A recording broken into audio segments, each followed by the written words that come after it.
So let's start here. Yesterday we discussed about higher order functions, and also we saw how function literals can be used. Function literal can be passed to higher order function.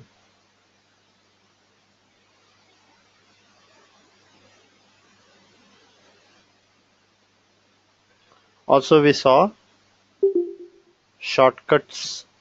How underscores shortcut here means underscore.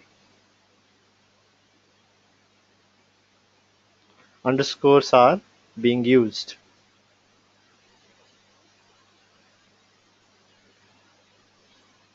We also saw the type parameters.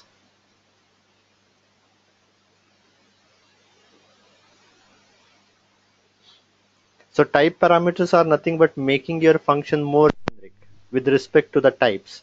It is not limited to a integer type or a string type or a double type, making it more and more generic with respect to type. So your higher order functions can also be made more generic by using a type parameters. That's what we saw yesterday. Then we saw some things on collections. How you simply create a collection. In collection, I said that there are mainly sequence collection, set collection, and map collection. At a high level, it is divided into three different. And we saw that sequence collection has linear sequence, which is a and indexed sequence.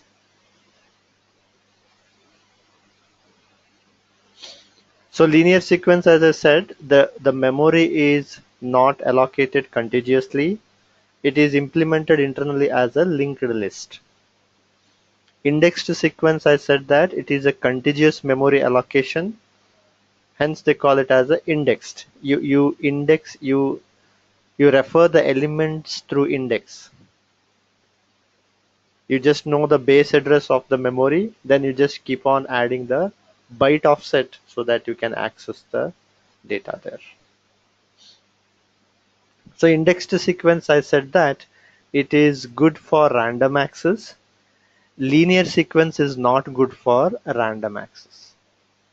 Linear sequence is usually good when you want to access all the elements. You want to do some modification or some you want to apply some logic on all the elements of the collection.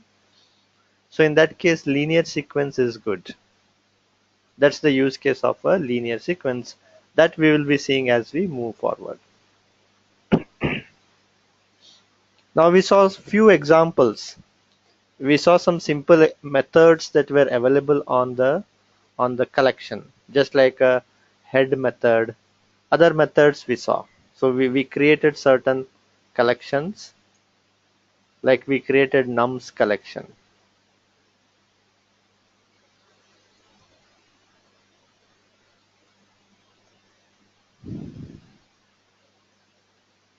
We created this nums collection. Similarly, we created a collection of string called colors. We also created a colors collections. Similarly, we created a collection of tuples. If we remember, we created user one. User one was a tuple. We created user two. User two is again a tuple. We also created user three. Similarly, we created user four.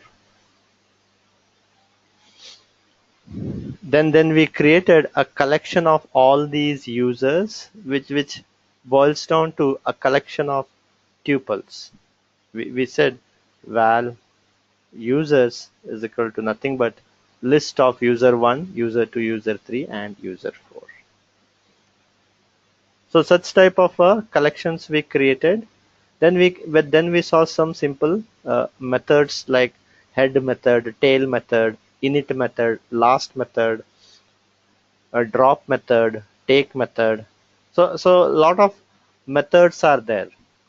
Along with these methods, there are certain higher order methods available on this collection. So those higher order functions that we will be discussing today.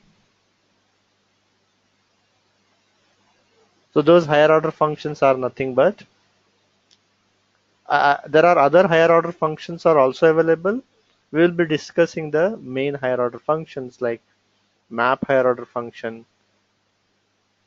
filter higher order function, foreach higher order function, reduce higher order function, flat map higher order function, and there is one more called as a sortBy higher order functions. So these are the higher order functions that we will be looking into. So the very first higher order function is map higher order function.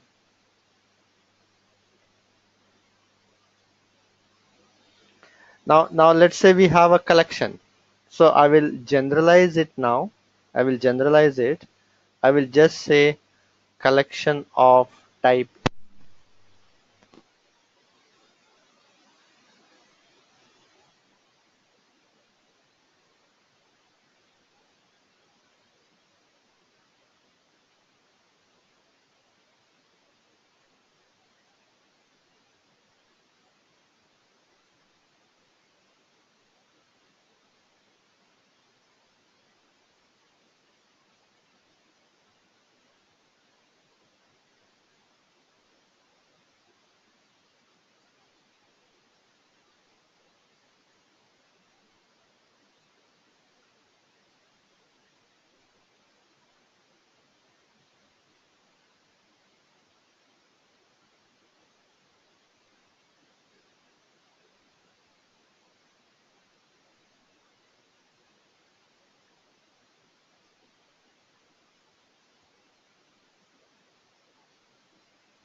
And A means it could be of any type.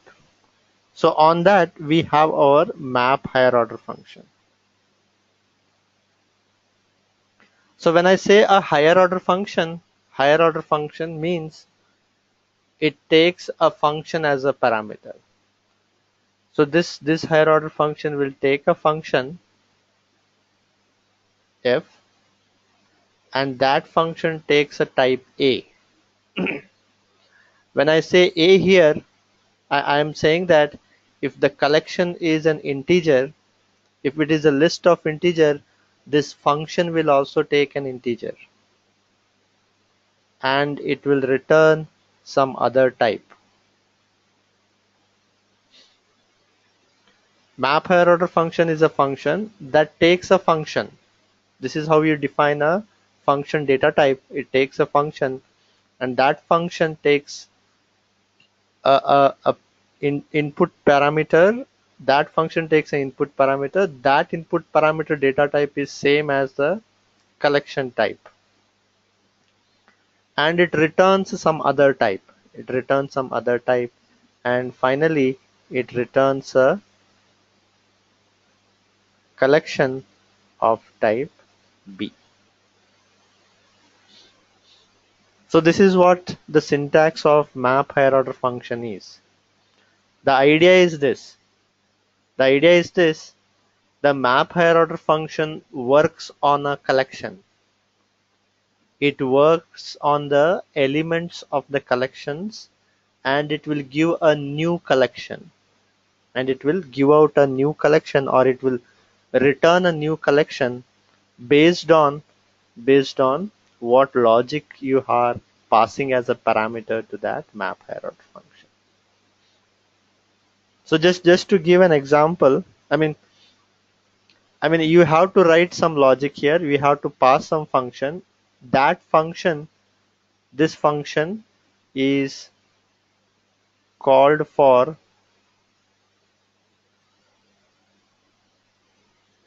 every element of the collection, of the source collection, I will say.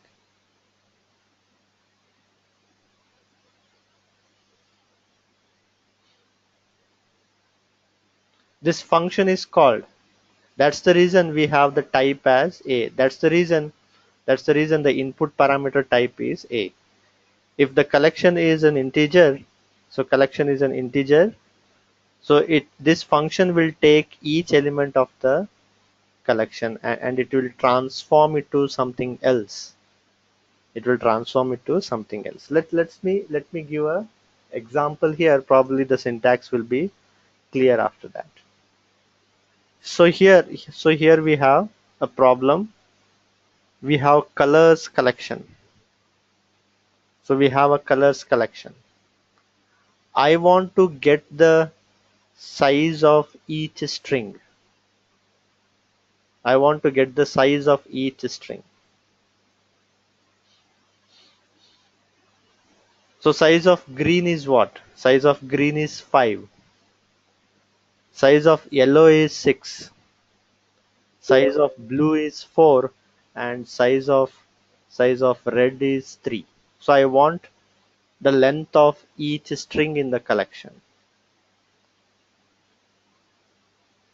So since we know that map higher order function takes a function, and that function is called for every element, so we can define a function which returns the size of a string.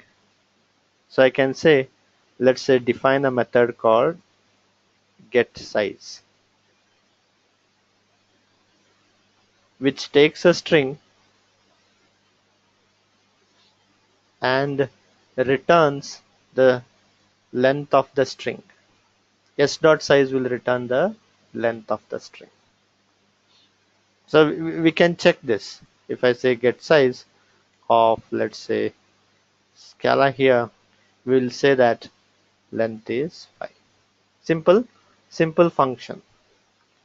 Now as you can see here, this function takes input as a string, and our collection is also a string. Our collection is also a string. That's what matters. If we have a collection of type A, the function should also take A. Meaning if the collection is a string here, in our case we have colors which is of a string. So A in this case is string. So this whatever function we pass, that should also take a string. The function that we pass should also take a string. Obviously, as you can see here, getSize takes a string, and it returns some other data type. We don't care it. Here also we don't care what is the return data type from this function. It is some type B. So in our case, B is the represents the size, hence it is a integer. So it could be any other data type also, doesn't matter. So we can pass this function. We can pass this function to our map higher order function. So we have our map higher order function, and we just pass the function that we defined. We know that, as I said, this function will be called for every element.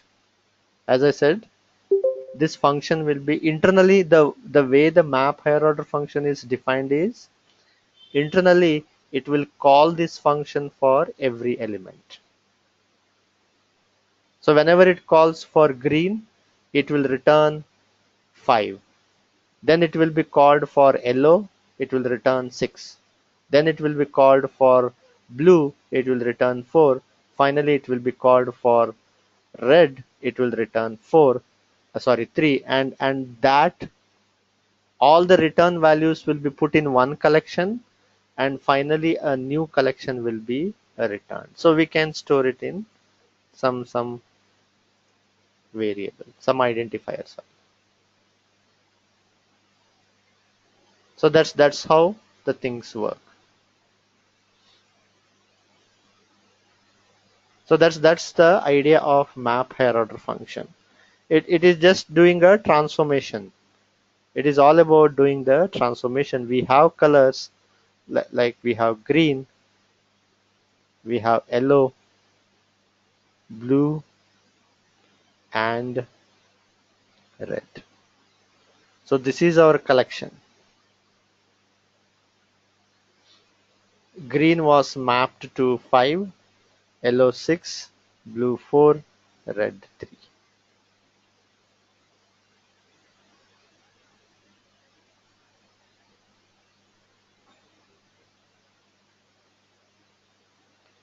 So we are transforming each element of the collection to some other element based on our logic. So if you remember, in mathematics we usually have a set being mapped to some other set using f of x. Some f of x function you define in mathematics, and you say green is mapped to, I mean to say a element in a collection in a set is mapped to an element to some other element using the f of x. So in our case, the f of x is nothing but get size.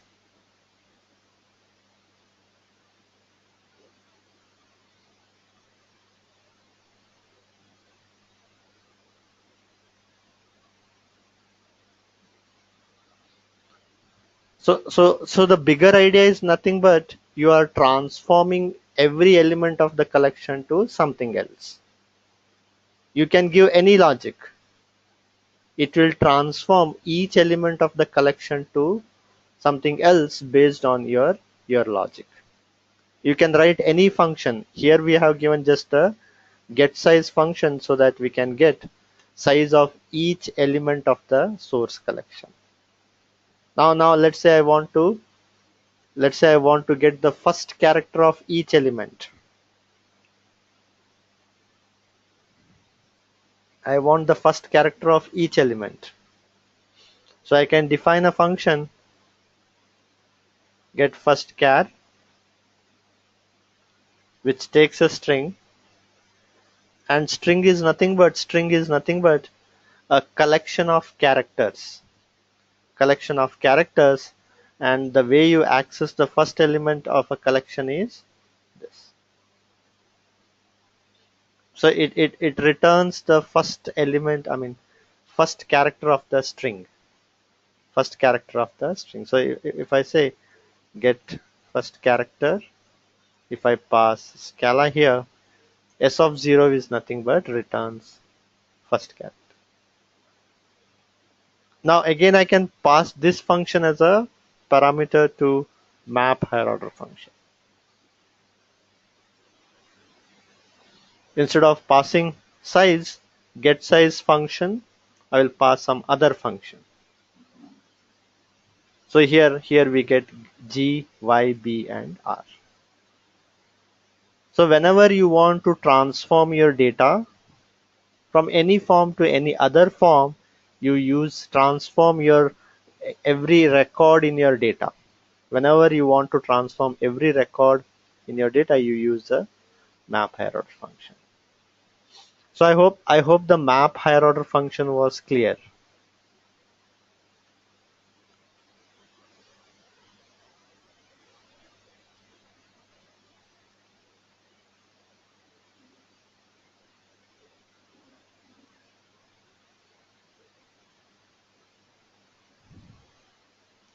So we can apply some shortcuts here. I mean, we can use function literals.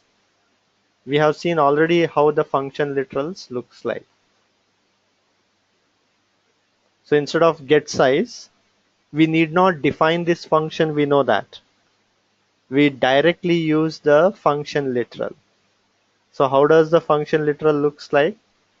Function literal is nothing but a function without the name. I can directly use this.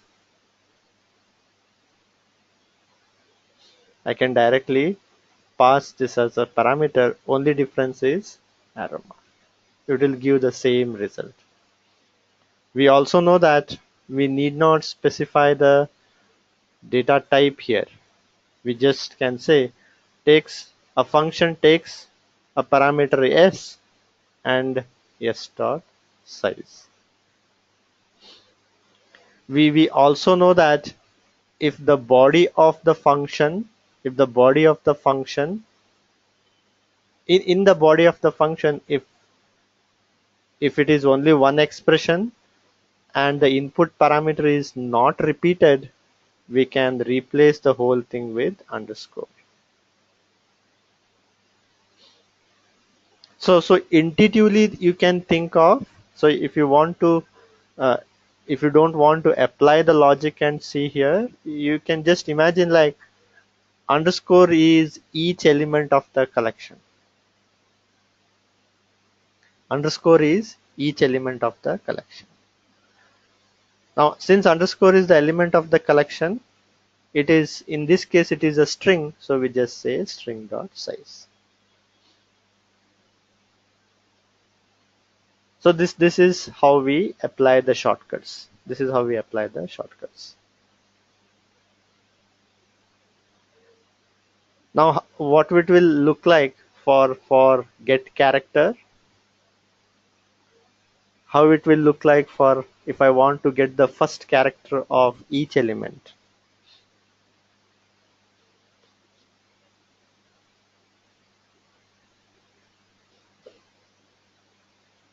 First character of each element.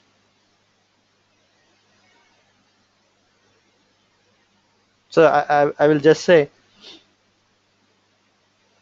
so take a string s of 0. I just have to say this. Otherwise, I need not use this as well. I just have to say underscore is a string, underscore is a string, and I have to just say this. That's correct, Anand.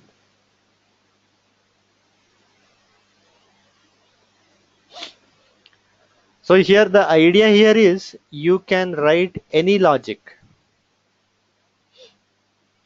You can write any logic and you can pass that logic to the map higher order function. So that logic will be applied on every element of the collection, and it will be transforming to some other element based on what logic you have specified.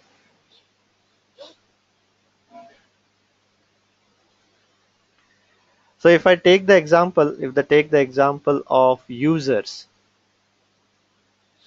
I have a collection of records.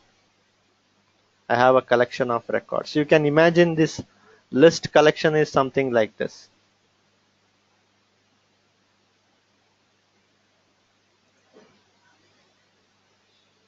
We have user here, right? So user is Alice, 25,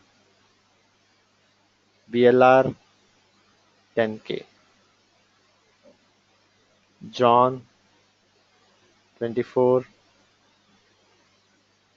Hyderabad 9K. Sam 23, Chennai 8K. We said Mike 22, Pune and 7K. So we have a collection of tuple. You can imagine it just like a table. You can imagine it just like a table. Now on a table, if you want to say I want to select only name of the person and the city of the person. On a table, let's assume this is a table. So if you want to get the name and the city, what we will do? We will just say select name, comma city. From we will say user tables. That's what we say. So it will just give Alice, John, Sam, Mike, and Bangalore, Hyderabad, Chennai, Pune.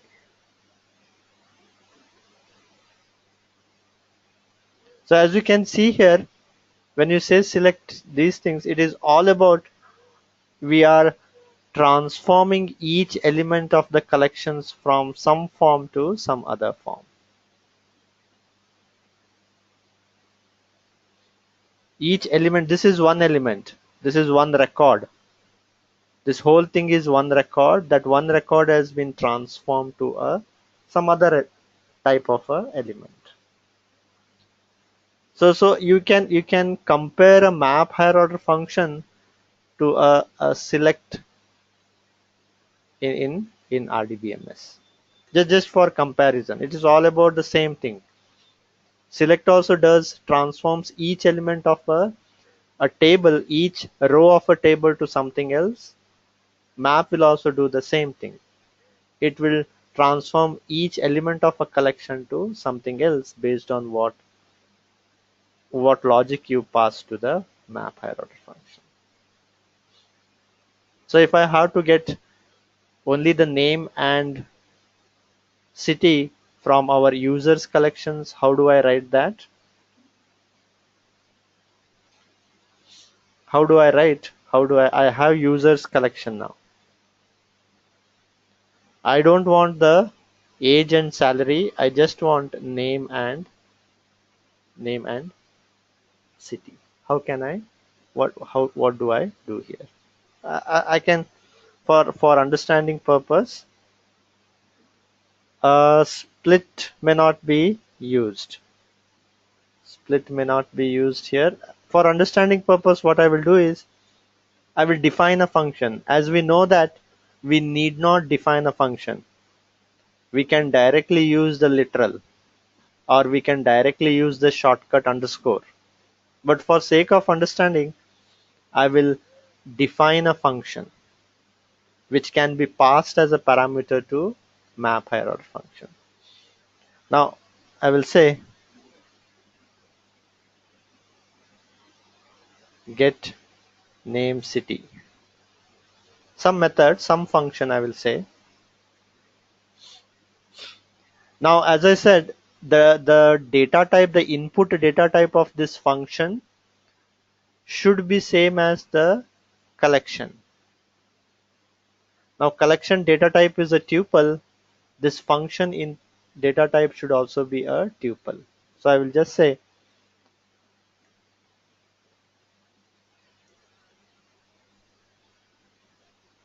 a parameter, it takes a parameter u and its data type is nothing but tuple. It takes a parameter u and its data type is tuple.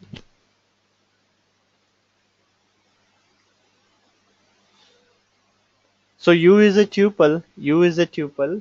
So if I want to get the name here, I will say val name is equal to, how do we access the elements of a tuple? We have already seen that. U dot underscore 1 will give you the first element. We also want the city here. U dot underscore 3 will give the third element, which is our city.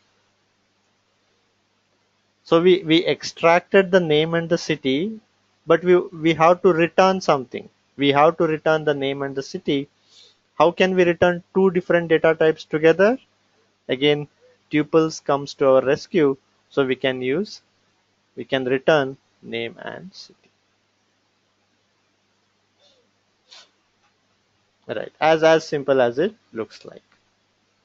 So get name and city is our function. So this function takes a tuple and it again returns a two element tuple. So we can pass this function to the map higher order function, and it should give us the result. So as you can see here, now we got Alice Bangalore, John Hyderabad, Sam Chennai, and Mike Pune. So whenever we want to transform each element of a collection to something else, it could be anything. It could be anything. You can have a collection of JSON records. You can have a collection of CSV records. You want to extract certain fields from the JSON records, you can, for every record. From the every record you want to extract something, you can use the map higher order function can be used based, and you can write a JSON parser in your function. Instead of get name and city, you can have some JSON parser, and that parser will work on every record and it will extract the elements from that. Now as you can see here, we need not define this function. We know that we need not define this function. We can directly use the literal. I mean, I have made it as more readable here. We extra code might not have been required. What I'm trying to say here is, so I could directly write u dot underscore 1 comma u dot underscore 3. I need not define a variable identifier like name and city. I just return a tuple where first element of the tuple is first element of the source tuple, second element of the tuple. I can directly write this. Both are same. I just gave the understanding for in a detailed fashion, that's all. Now we know that we can apply shortcuts as well. We can directly use the function literal. U is each element of the collection now. U is each element of the collection, and I can just return u dot underscore 1 comma u dot underscore 2. Sorry. So this is much simpler. We directly pass the function literal instead of defining a function like this. That function takes a parameter. It could be anything, and we are just saying return a tuple with first element and the third element. So I hope the map higher order function was clear here.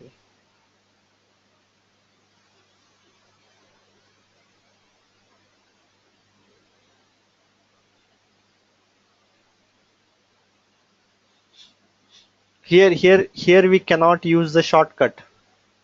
Here we cannot use the shortcut. As you can see, the input parameter is repeated. Input parameter is repeated.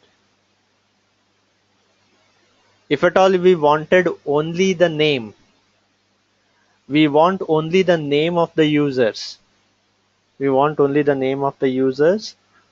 We could have just said u dot underscore 1. We are just selecting the name. We want only the city. We want only the city. We have to just say this.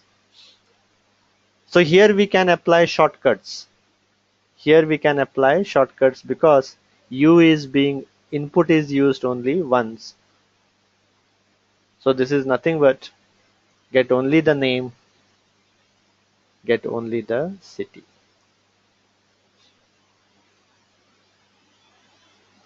So I hope I mean all these things as you practice more, so you will be able to write this. Initially it will be tricky to use the underscores, but as you practice you can get this. So this is our map higher order function.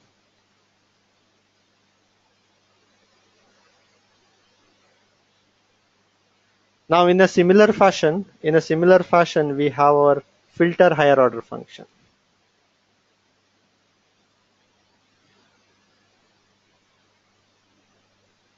We have a collection of type A. On that we have our filter higher order function. This filter higher order function takes, and again as I said it is a higher order function, it will take a functions. Yes, yes, it is being recorded.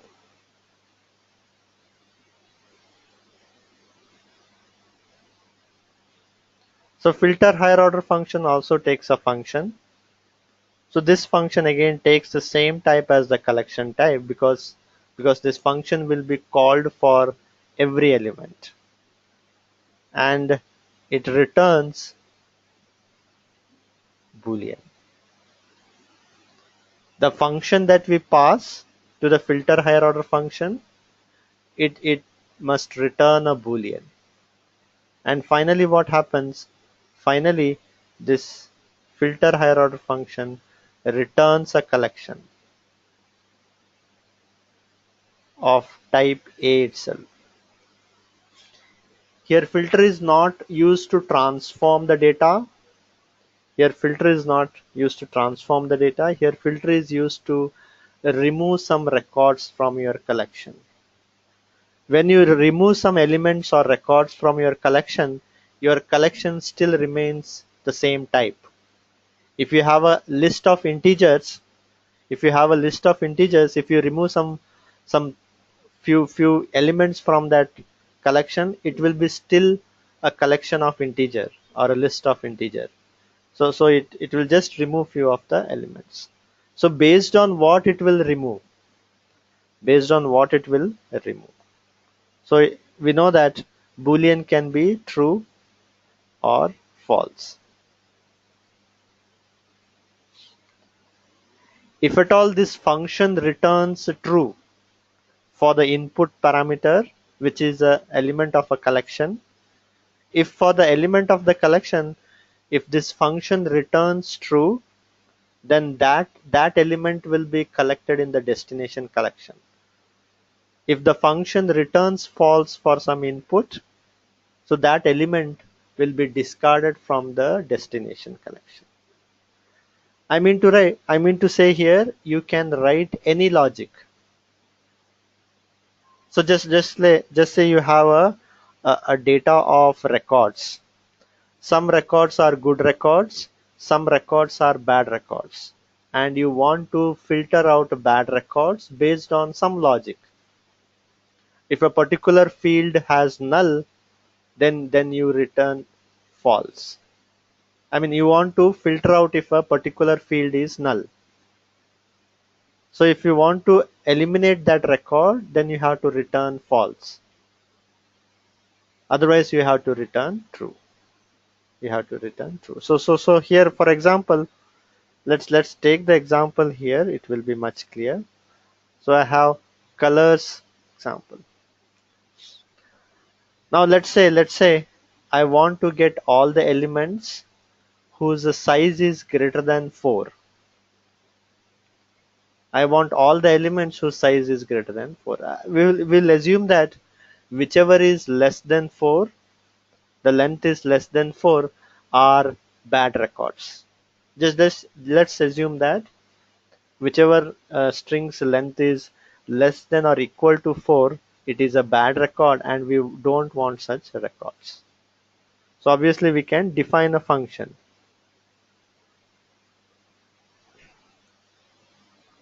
I will just say get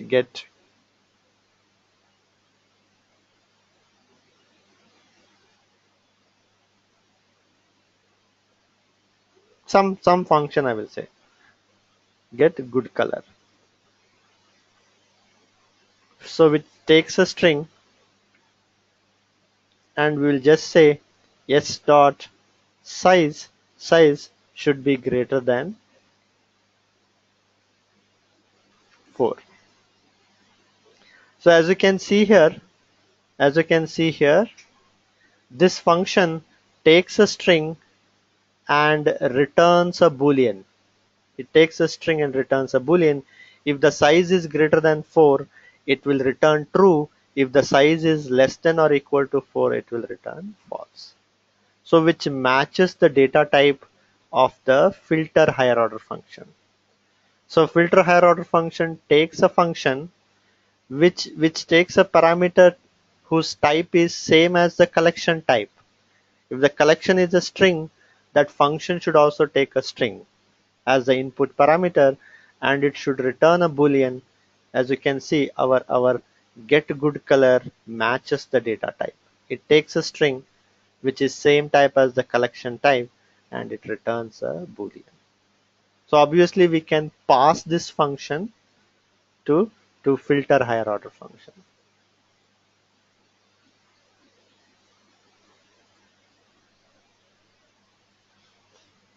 So get good color.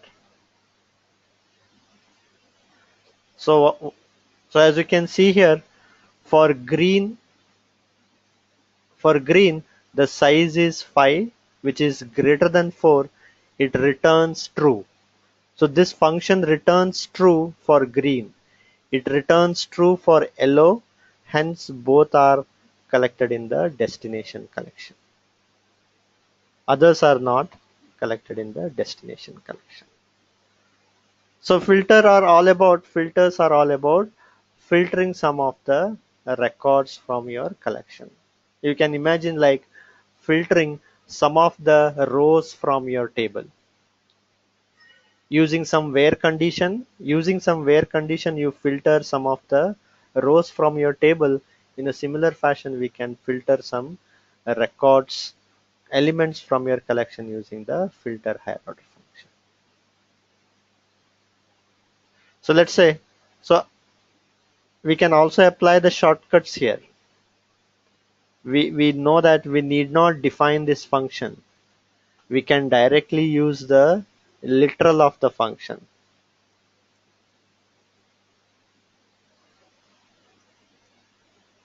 We can directly use the literal of the function. We can also use the shortcut here because input parameter is repeated only once. So we can just say underscore dot size is greater than 4. So we should get the same result.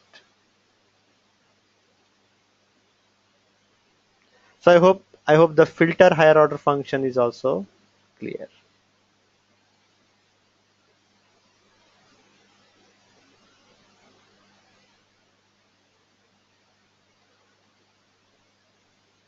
Now let's take our users example. Now I want to get all the users whose salary is greater than 8,000. I want to get all the users whose salary is greater than 8,000. How do I do that? So I will directly use the function literal. I will not define any function here. I will just say filter. So just you can say how I can write it here.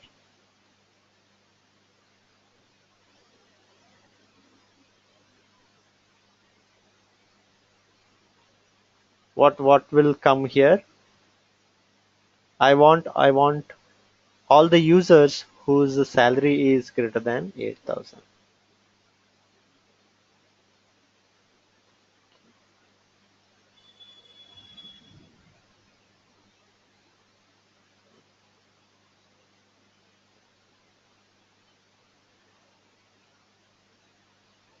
We will not have the parenthesis here. We will not have the parenthesis. The way we access the elements of a tuple is using underscore. Parenthesis is used to access the elements of the collection. Yeah, usually these confusions will be there. Even I had such confusions while learning Scala. Right. So it will be right. Right. Yeah, that's how Anand it works. Correct. So we can also say, so we parenthesis is to access the elements of the collection, and underscore is to access the elements of the tuple. So you take each element dot underscore 3 is your salary. I hope the third element is salary. No, fourth element is salary. Fourth element is salary. We just say greater than 1000. For a tuple, it's always from underscore 1. For a tuple, it always from underscore 1.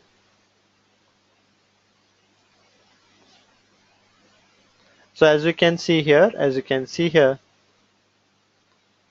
only and John, only Alice and John have the salary greater than 8,000. So we can just apply the shortcut here because the input parameter is being used only once. So we can just say underscore dot underscore 4 greater than 8,000.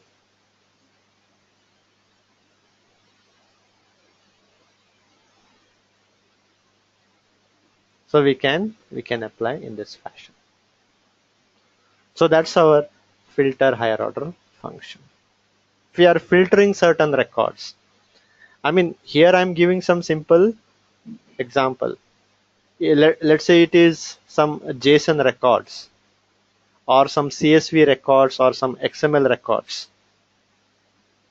So you want to filter out some error records, malformed records from your JSON records, malformed records from your CSV or XML.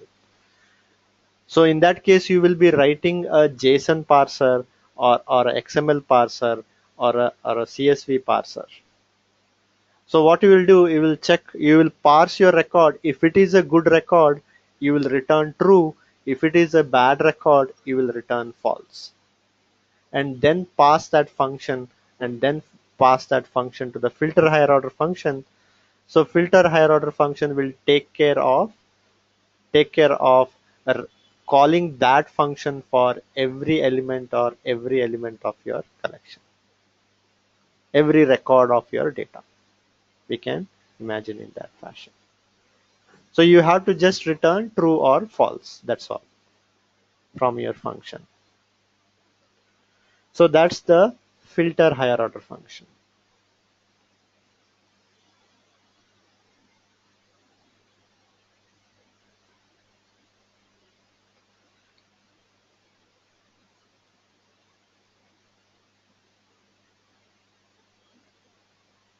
Similarly, next we'll see our for each higher order function.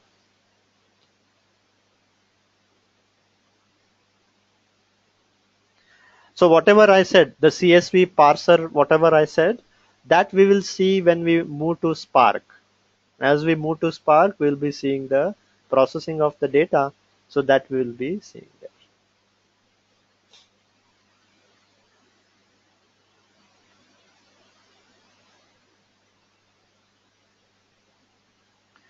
Again, for each higher order function is also a higher order, I mean, it takes a function which again takes element of the element of the collection, hence the data type is A, and it will return unit.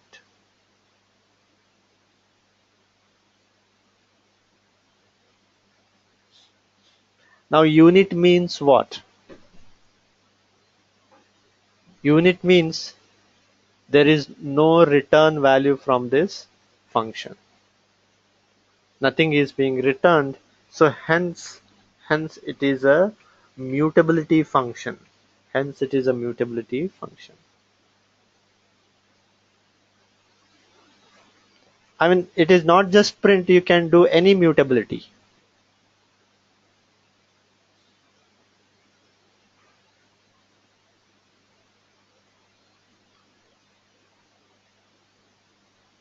Right.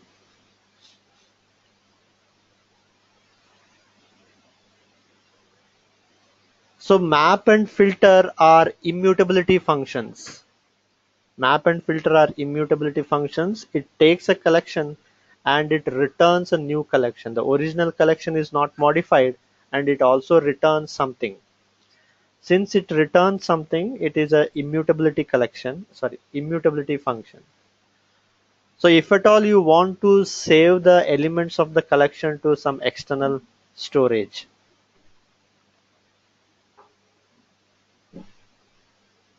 if you want to save elements to some external entity or external storage, then for each higher order function should be used.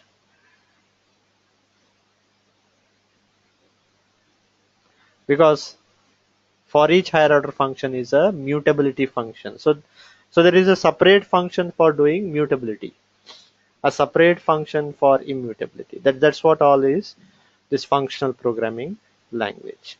A clear-cut differentiation between mutability functions and immutability functions.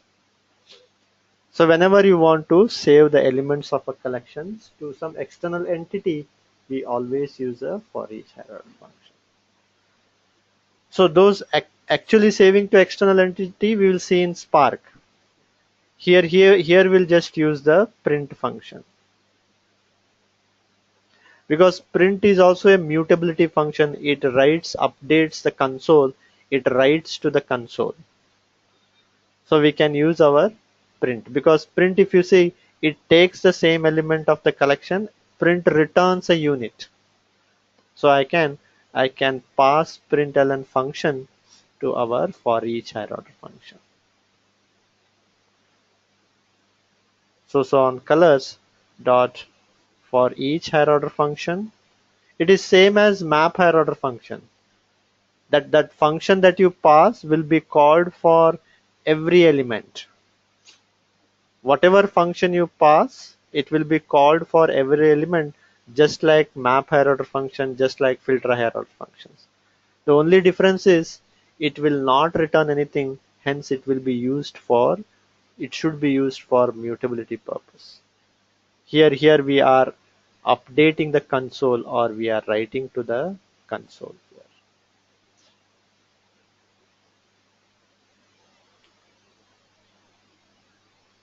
So any function you can write. Let's say I want to just write only the first character. I just want to write the first character here. I will just say define a function called print first character, or to be more generic, instead of say a log first character, which takes a message. First character of that message has to be printed, which is of type string. So I will say println. This function will call println, and I will say message of 0. This will just print the first character.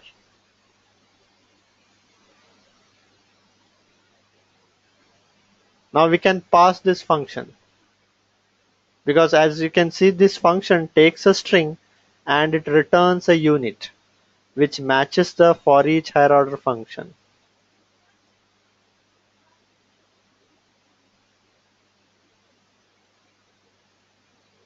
So it will only print the first characters. I mean, you can write any logic here.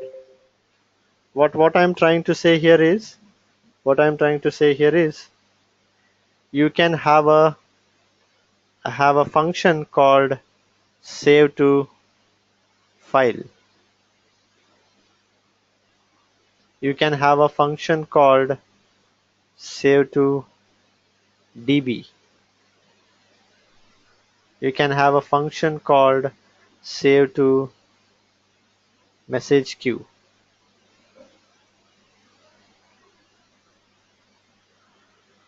Now these functions you can call pass to the foreach higherorder function.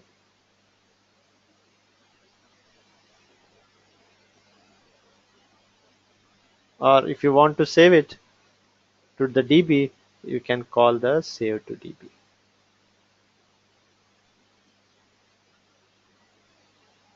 Save to message queue. So that's the generic idea of this for each higher order function. You can write any logic here. Wherever you want to save the data, you can save it. So if you pass it to the for each higher order function, so that for each higher order function will take care of saving all the elements of the collection to the destination external storage. So I hope the for each higher order function was also clear.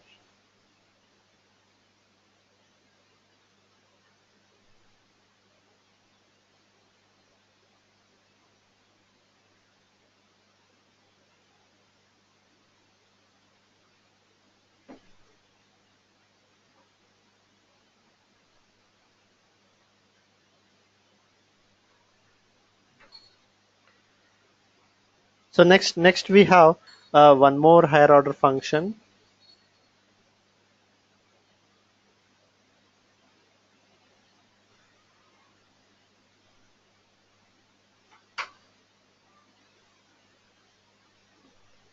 So next what we have is one more higher order function called as flat map.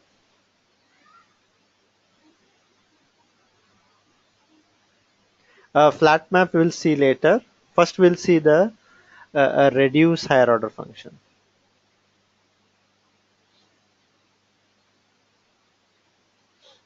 So reduce higher order function is a function which takes two parameters,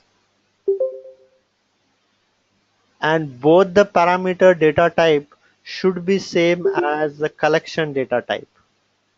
Both the parameter data type should be same as collection data type. And returns the same data type as the collection type. And it will finally return a element. Now see the difference here. See the difference here. Let's see the difference with respect to the return here. Map higher order function takes a collection and it returns a collection. Filter higher order function takes a collection, or we can say map and filter higher order function works on a collection and returns a new collection. A reduce higher order function takes a collection or works on a collection, but it will not return a collection, it just returns a single element. A reduce higher order function takes a collection and just returns a single element. That's the reason we have A. That's the reason we have A here. When I say A here, it means the same data type as the collection type. If the collection is integer, the function will take two integers and it will return an integer, and finally the reduce will also return an integer. It cannot return anything else. If it is working on a collection of integer, it has to return a integer. So what could be the use cases of such a function which works on a collection and just returns a single element? What use cases we can achieve from here? Takes input as a collection and returns a single element. What all use cases can be solved in this case? Right, right. It is kind of a aggregations. So aggregations can be solved with the reduce higher order function, and it is not a you cannot solve all the aggregations. You cannot solve all the aggregations. Only few aggregations can be solved here.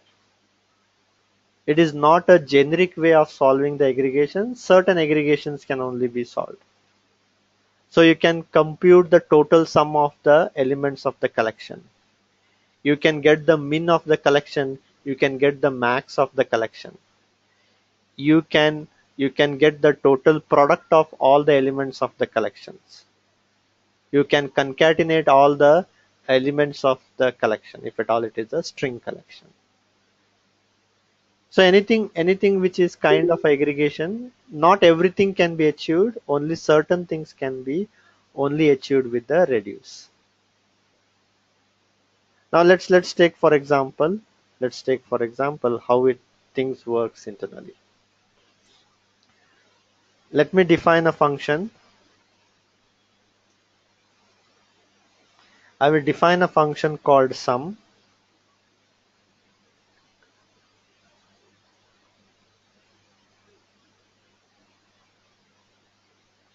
Yes, here is a question. The question is, can we get count of the total elements of the collection? Yes, we can get the count. Uh, any aggregation is not possible. Only certain aggregation is possible with the reduce. Average aggregation is not possible. So to do average, you have to come out of the reduce and then do the uh, average. As Anand specified, average is not possible with the reduce. You have to come out of the reduce to achieve the average. Now let's see how a sum function looks like.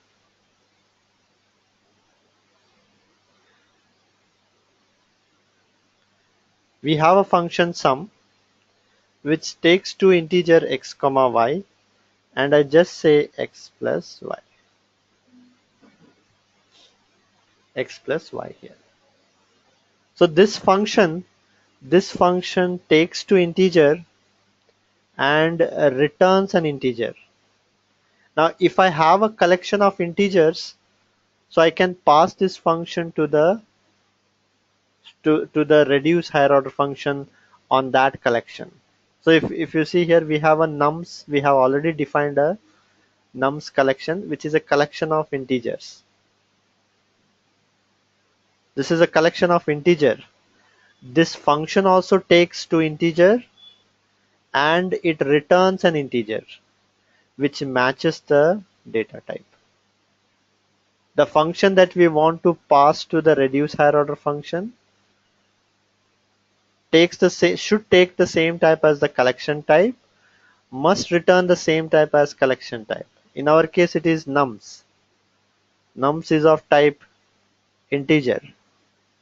What function we have defined? Sum function, which takes integer and it returns an integer. So obviously it matches. The data type matches. So we can pass the some higher order function to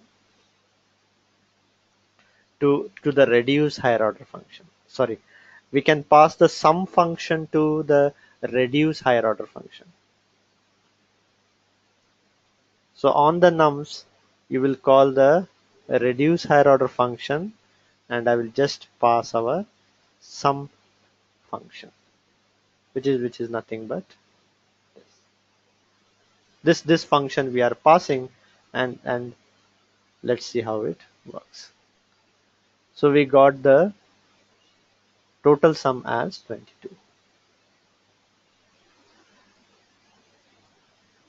Now how it worked internally was this function. We know that how it works internally. We have to understand that in all these cases, in all these cases, f is called the function that we pass, is f, is called for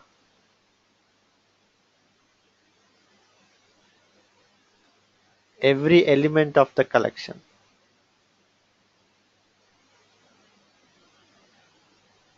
The function is called for every element of the collection. Now how does it work? Sorry, my mistake.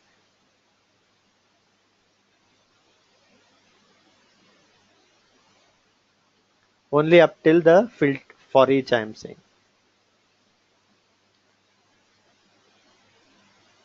For this, how it works. For reduce, how does it work? So we need to check how the internally reduce works. Only then we'll understand how we got the sum as 22.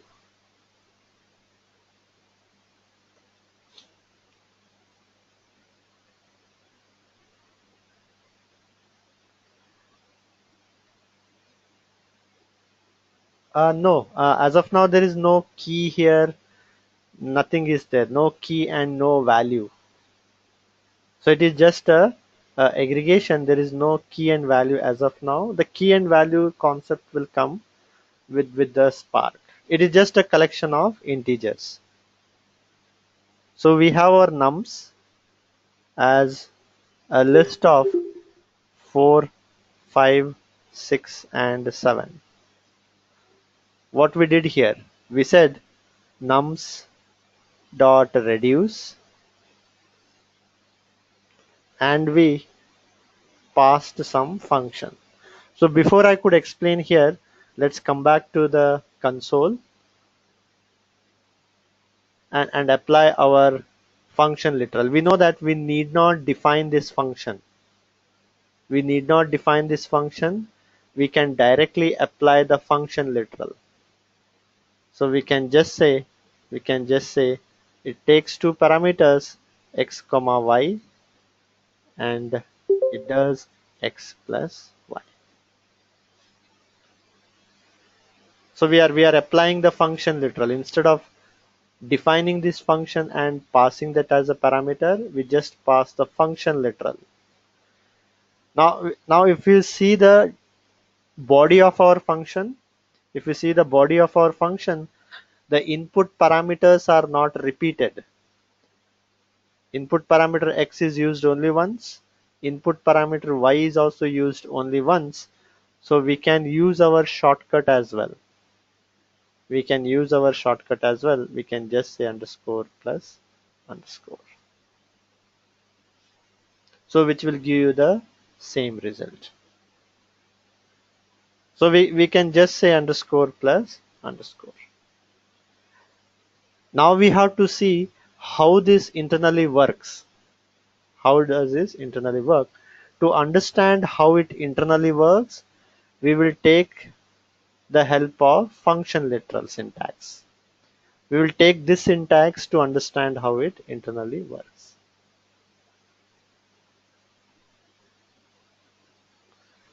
So nums takes we are calling the reduce higher order function, which takes two parameters, and we are saying the logic is x plus y. This is our function. And that function takes two parameters x and y. Now x is called, the first parameter, which is x here, is called accumulator,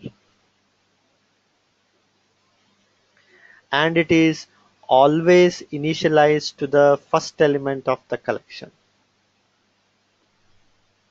The second parameter, which is y here, it will be iterating. It is the iterator, and it will be iterating from the second element to the last element.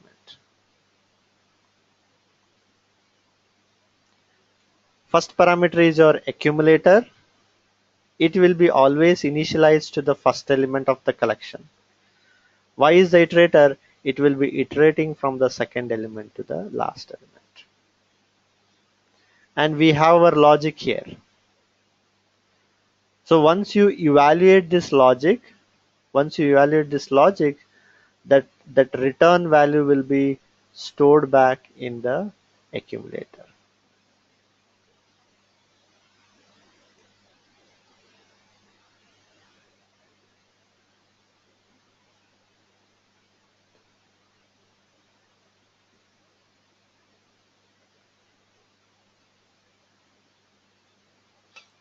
It is stored back in the accumulator.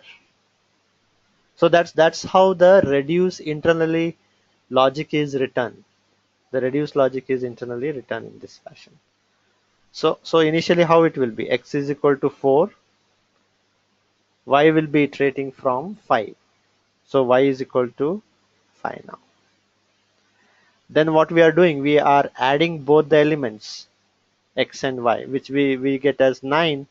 9 is again stored back in the accumulator, which is x. Now y will be iterating to 6. Again these two will be added as per the logic. The return value will be stored back in the accumulator. Again the y will be iterating to 7, and both the things will be added, and finally it will be stored in the accumulator. Now our accumulator value is 22. Our accumulator value is 22. Finally,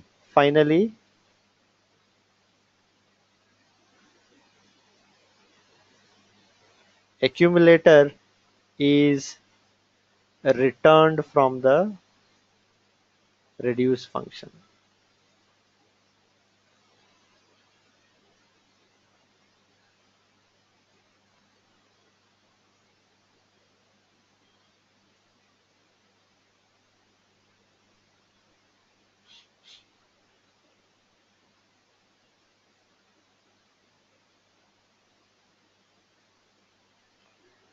So I hope you got the idea of the reduce higher order function.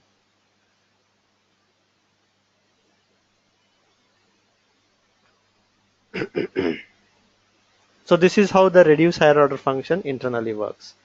The first parameter is accumulator. The second parameter is our iterator. Then you write the logic. The logic, whatever evaluation happens, the evaluated value will be stored back in the accumulator. And finally, the accumulator is returned from the reduce function. So that's the reason it is called as an accumulator. That's the reason the first parameter is called as an accumulator, because it accumulates. Any logic you apply, it keeps on accumulates, and finally that accumulated value is returned here. That's our reduce higher order function. So if I want to get the min of these elements, if I want to get the min of, I will just say val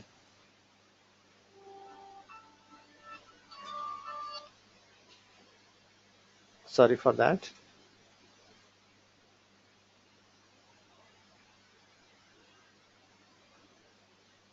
So if I say I have a nums like a list of,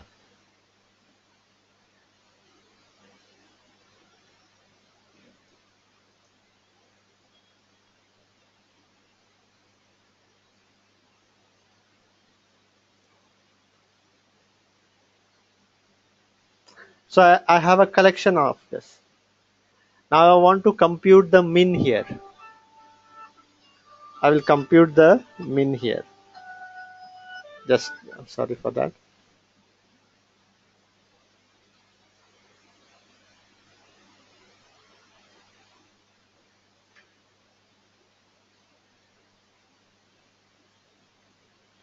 I want to compute the min, which is the min. So I should get the value as -1. And I want to use a reduce higher order function. I mean, there is a min method already available on the collection. There is already a min method available. There is already a max method available. All these things are available. But let's say I want to use the reduce higher order function to compute min. What logic I have to pass as a parameter?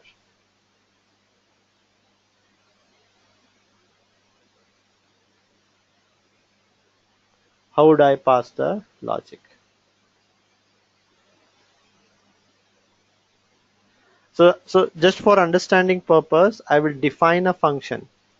I will say get min. Now get min has to take two parameters, which we call as accumulator and iterator, x comma y. X is int, y is int. And what we have to do here, if x greater than y, if x is greater than y, return x, sorry, if x is, we'll say, less than y, return x, else return y. We have to return something. We have to return something. So as you can see here, it takes two integer and returns an integer, which matches the reduce higher order functions data type. So we can call our on the nums, we can call the reduce higher order function and get min. So it will return the -1 as the result. So the logic is simple. Logic is like you compare the accumulator value with the iterator value. We compare the accumulator value with the iterator value here. Whichever is less, that will be returned. That will be returned from this function, and it will be accumulated in the iterator accumulator. That will be the. So I will just try to give it here. So we have our nums is equal to a list of 3, 5, -1, 9, 4, something. So on the nums, we are calling our reduce higher order function, and let me use the function literal here. For understanding purpose, instead of writing the get min, it takes two parameters. The logic is if x is less than y, return x, else return y. If x is greater than less than x, return x, else return y. So x will be initialized to this. Y will be iterating from here to here. Whatever logic you apply here, the return value will be stored back in the accumulator. So what will happen here? X is equal to 3, y is equal to 5. So we are just checking if x is less than y. Obviously it is less than y. X will be returned. So x, again it will be stored in the accumulator 3 here. Now y will be iterating to -1. Now here x is not greater than y. As a result, y will be returned. You will be returning y. Y value is nothing but -1. So here accumulator will be equal to -1. Now y will be iterating to 9. So every time it will be -1. Next also it will be -1. So finally this will be returned from the reduce function. So I hope the things are. I hope the reduce higher order functions is clear.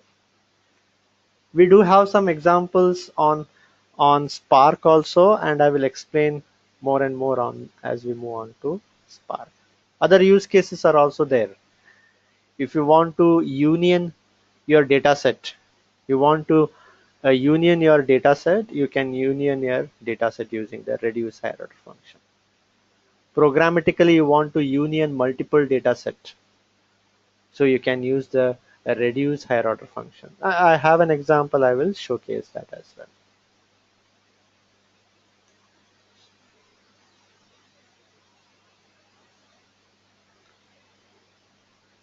Similarly we have one more higher order function. The important ones I'm trying to explain here. There are other higher order functions also are available.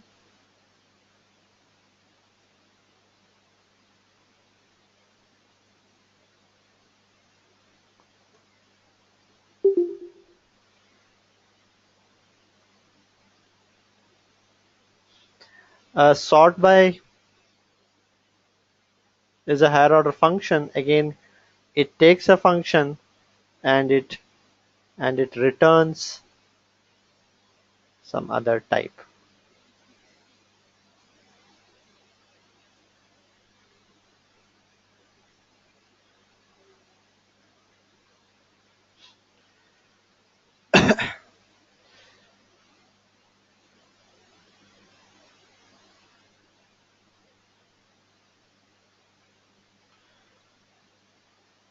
So there are other things as well.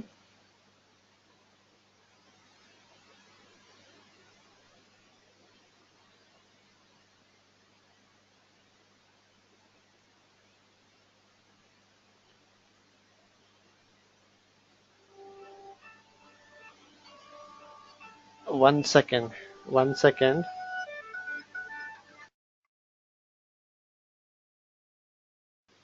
Yeah, sorry for that. Let's continue. Here is a question. Here is a question. Fold is fold is also a higher order function. Here is a question. What is a fold? Fold is also a higher order function. I will just give a difference there.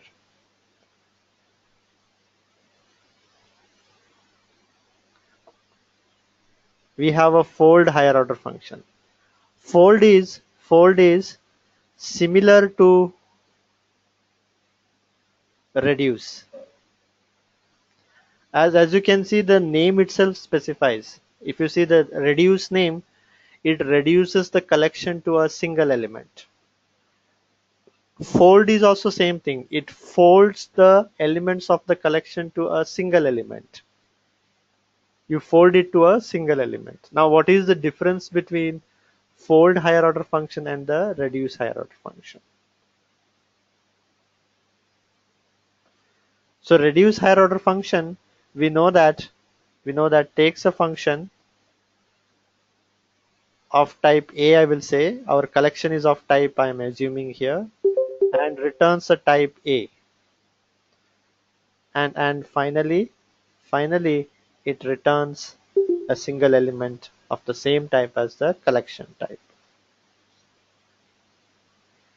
Now fold is fold is so before I explain fold, there is something called as, I need to explain that, currying.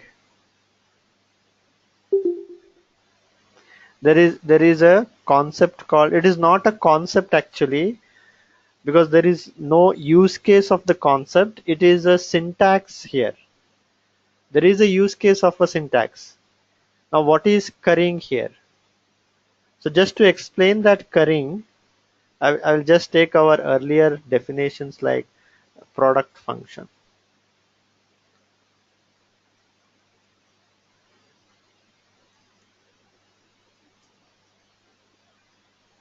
This is a simple definition. The way you define a function is in this fashion. And the traditional way of calling this function is in this manner. Now you can also define this function in a slightly different manner.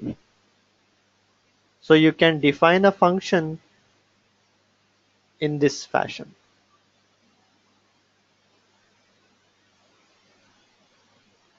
So here we define the function with one parameter group. I will say this as one group. So parameter grouping. So here we are grouping the parameters. This is one parameter group. This is one more parameter group. So this is what we call as currying. So multiple parameter group itself is called as currying. I mean, I don't see any use case here. I mean, there are use cases. It is only the syntax wise use case. It is only the syntax wise use case. So you can define a function in this fashion, and the way you call this function is 4, 4 and 5. So this is currying, and this is how you pass a parameters to the currying function. This is one parameter group. This is one more parameter group.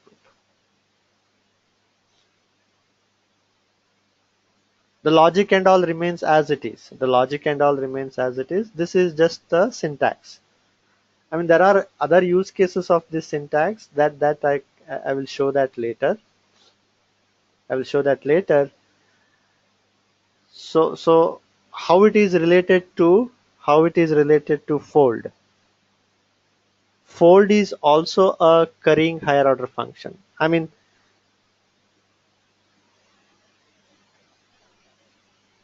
so as of now, what you can keep in mind for currying is, certain parameters which have same functionality, put it in one group. Certain parameters which have same properties or behavior, put it in another group. For example, in this fashion. For example, I want to put the normal data type. I will define a function ABC. I will put the normal data type in one group. I will put the function data type in another group.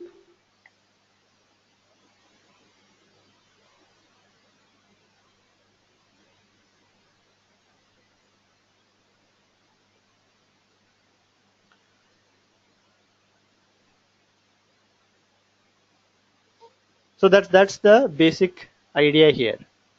So as of now, you can think in this fashion.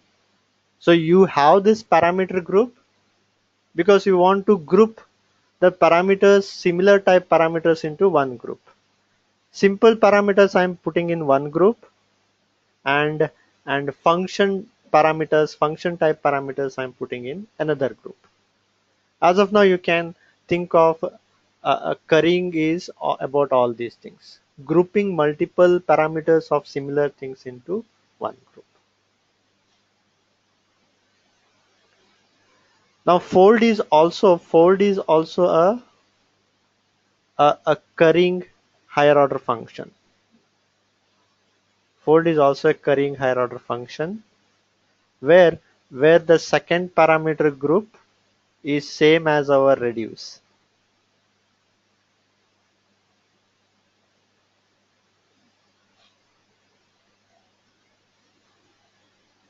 The first parameter group is nothing but you are initializing your accumulator. Here you are initializing your accumulator.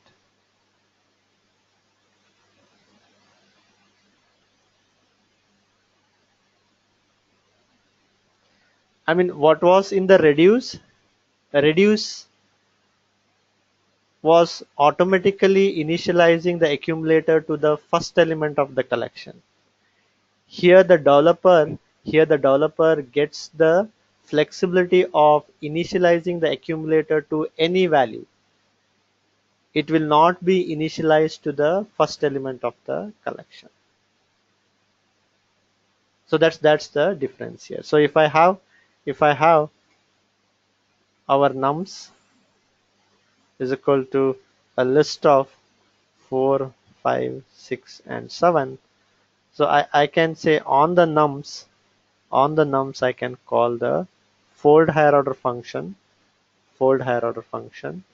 and initialize it to accumulator, initialize it to 10, and then I can say x comma y, and I can say x plus y. Now accumulator will be initialized to 10 now. Y will be iterating from this element to this element. So y will be 4 in this case. Then it will be 14, then y will be 5. So in this fashion it works. So that's the difference between fold and reduce. Fold gives you the flexibility of initializing to the accumulator. And there is the use case of this also. So I mean, we haven't seen any use case. So I can say the use case in Spark as well. So the idea here is you want to modify the columns of a data dynamically one after the other. So usually what you say is, I want to modify the age column. I want to modify the city column, or I want to modify the name column. There you usually hard code it to age. I want to modify it to age column. Let's say dynamically you want to modify a certain number of columns in one go. That's where we use the fold. We will see that. As of now, it may be tough to imagine what is the use case. We will see when we move to Spark what will be the use case of the fold higher order function.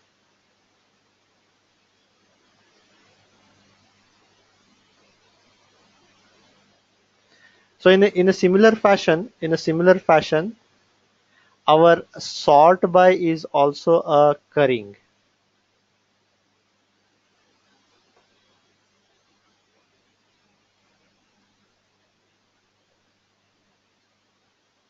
Pramod, I have one question for this fold left, fold right. Can I ask you now or later? We'll discuss on this. Uh, we can, I mean, fold left is starting from left to right. Your Okay. iterating will be from left to right. Fold right means Okay. you are Because iterating from right to left. okay, here actually for left I'm getting 3. So, but when I do this operation, it's not is Right, what I am thinking. correct. You will get a different result for fold left and fold right because your operation is a minus operation. Right. So So when you go from yeah. left to right, you will get a different value. When you go from right to left, you will get a different value because it is not a what you can say addition operation. It is a negative operation. Yes, but Sorry, if I have interrupted you, I think you still had the question. okay, no, just see, if fold right, right, so it means from right to left, it will, sorry, left to right, it will iterate and do the operation, right? Right, correct. Okay. Then right the most is minus 4. First of all, 0 minus 4, then answer is minus 4, it will come minus 4 and minus 1. So it should come minus 5, but it's coming 5. It is coming 5. Yes.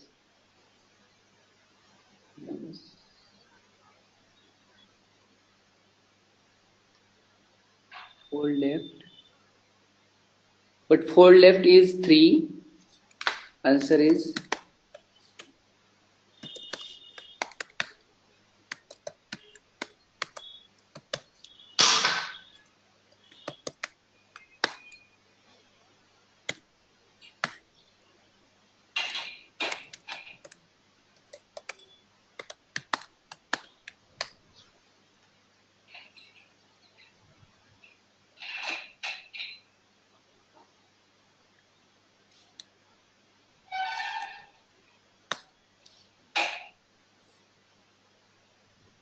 Val nums is equal to list of 1 comma -4 -4. So you are saying num start fold left.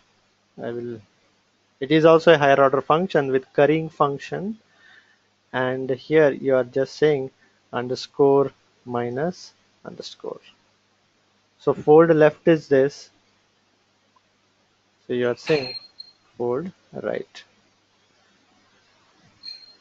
Fold right is getting as. So let's see how it internally. Let me check what it is doing. So let's put it here.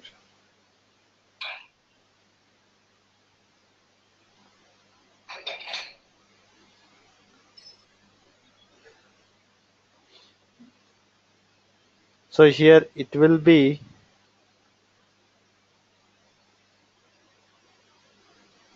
in case of fold left. Fold left, we have x comma y, and we have x plus y. That's the logic we are giving. Now x is accumulator, y is Minus we are doing of iterator. Sorry, I didn't get you, Ram. uh, we Sorry, are x. doing minus operation. Sorry, yeah, minus operation. Yeah. We are doing x minus y. Now x is accumulator and initialized to 0.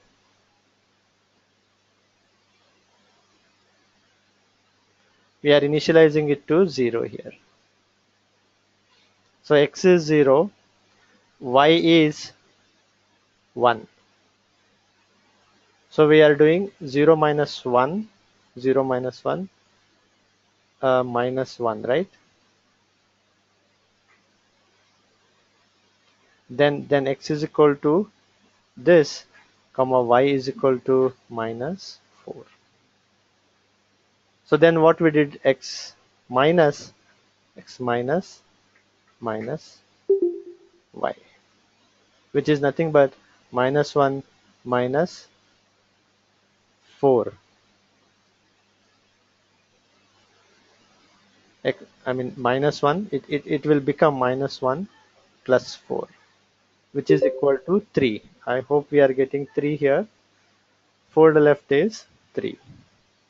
This is fine. Now what happens? Let's see in our fold right.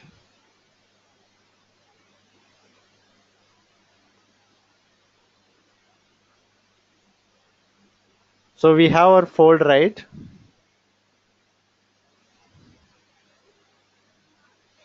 Initialized to this.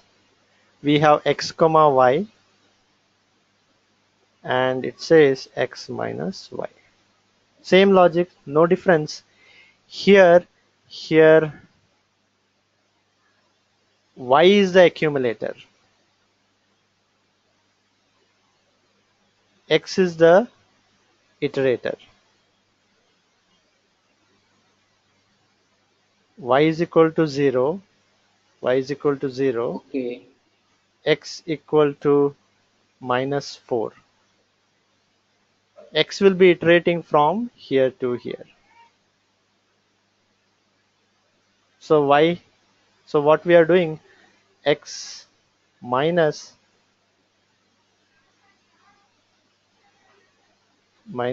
x, it becomes, sorry, my mistake. What we are doing, x minus underscore, right? X is a iterator minus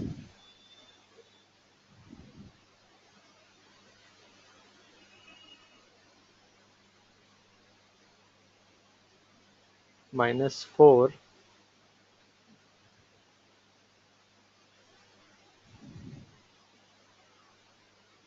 minus of minus 4, right?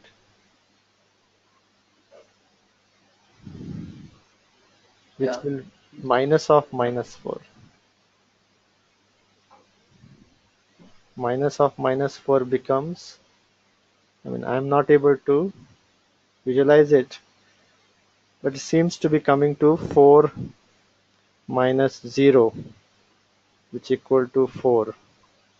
Then 4 minus of minus 1, which will come, which will be 4 plus 1, which will be 5.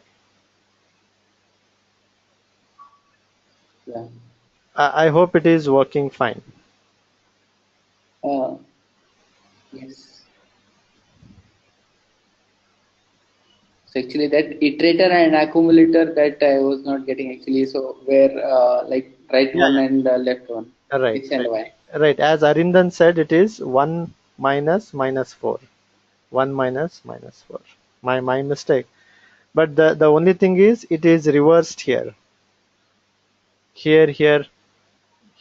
This is the iterator and the other one is the accumulator.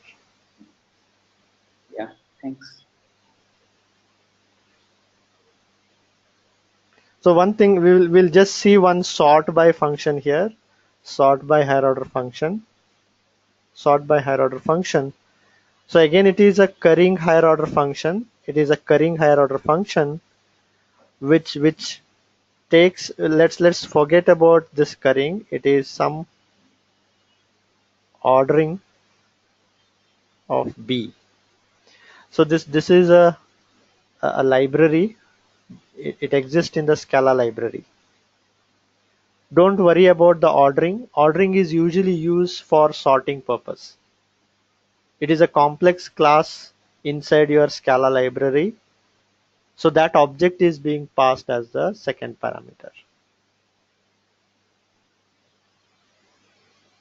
So what does this sort by do? As you can see, the first parameter group looks similar to looks finally it will return a collection.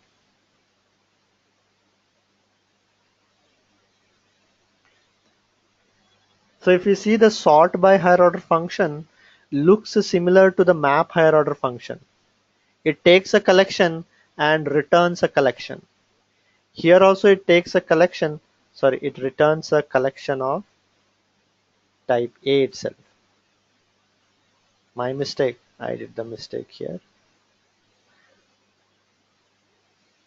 It takes a collection and returns a collection.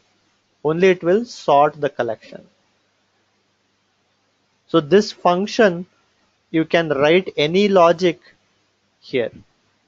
So you can write any logic based on the return value of the function.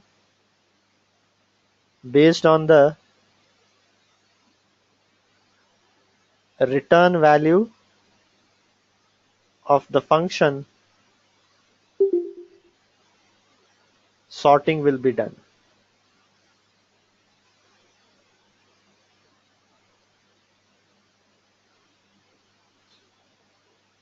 So that's the sort by.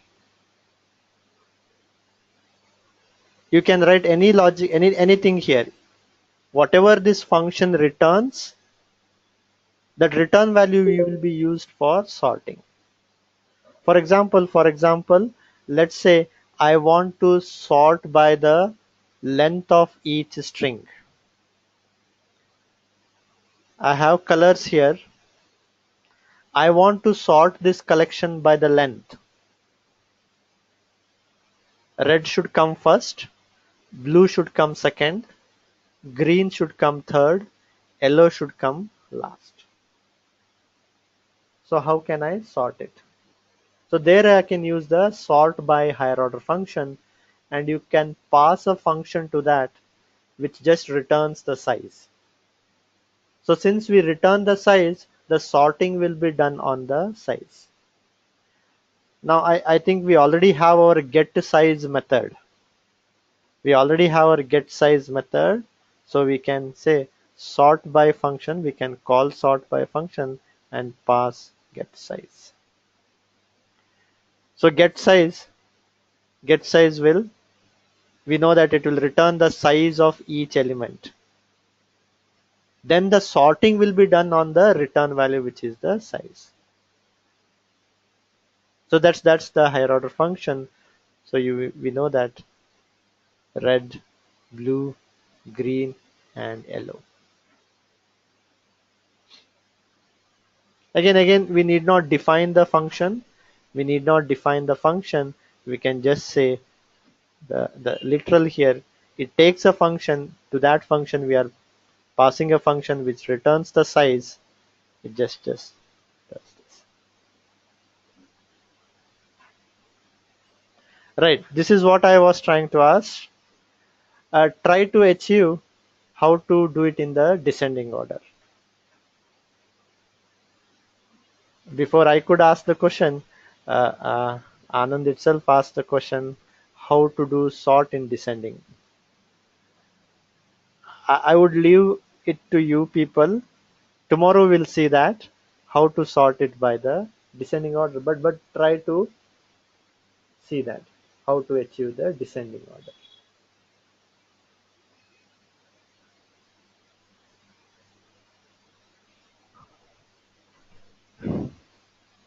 So I hope the things were clear here. So let's wind up the session here and let's continue tomorrow same time. Thanks everybody. I hope most of the higher order functions were created, were understood.